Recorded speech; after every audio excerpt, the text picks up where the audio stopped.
ওয়াক্ত নামাজ পড়তাম, তাহাজ্জুদ পড়তাম, কোরআন তেলাওয়াত করতাম, তারপরও কেন আমাকে জাহান্নামে নিয়ে যাওয়া হচ্ছে? তুমি অনেক নেকি করেছো, কিন্তু তোমার এমন একটি গুনাহ ছিল যা তোমার সমস্ত নেকির ওপর ভারী হয়ে গেছে।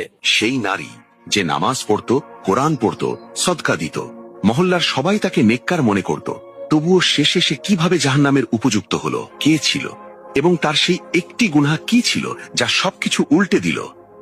গল্পটা কি? আসুন বুঝি।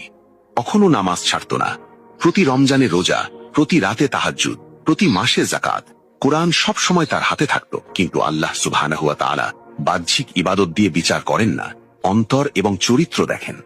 আর তার ইবাদতের নিচে এমন একটি গুনাহ লুকিয়েছিল যা তার সারা জীবনের নেকি পুড়িয়ে ছাই করে দিয়েছিল। সে তার স্বামীর সাথে খারাপ আচরণ করত, তাকে খোঁটা দিত, তার উপর রাগ করত, তাকে ছোট করে দেখাতো। তিক্ত বাক্য, কঠোর শব্দ, আঘাত দেওয়ার মতো কথা। সে কোরআন পড়ত আর সেই একই মুখ দিয়ে নিজের স্বামীর হৃদয় ভেঙে দিত। সে ভাবত যে তাহাজ্জুদের নামাজ তাকে বাঁচিয়ে নেবে, রোজা তার ঢাল হয়ে দাঁড়াবে, সদকা তার গুনাহ ধুয়ে ফেলবে। কিন্তু সে ভুলে গিয়েছিল যে হৃদয় ভেঙে দেওয়া ভাষা সবকিছু ধ্বংস করে দেয়।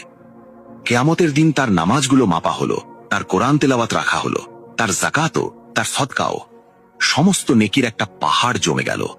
তারপর তার মুখের ভাষা রাখা হলো, সেই তিক্ত কথাগুলো, সেই উঁচু গলা, সেই অপমান, সেই ক্ষতগুলো যা সে তার স্বামীর হৃদয় দিয়েছিল। আর সেই সবকিছু তার নেকির উপর ভারী হয়ে গেল। সে অবাক হয়ে গেল, কিন্তু ফয়সালা হয়ে গিয়েছিল।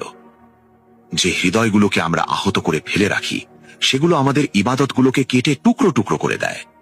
মানুষের সবচেয়ে বড় পরীক্ষা ইবাদত নয়, আখলাক, অর্থাৎ চরিত্র বা আচরণ। আর সবচেয়ে বড় জিহাদ হলো নিজের পরিবারের সদস্যদের সাথে ভালো আচরণ করা। এক মুহূর্তের জন্য একটু ভেবে দেখুন তো, আমাদের মুখের ভাষাও কি আমাদের নেকিগুলো খেয়ে ফেলছে না তো?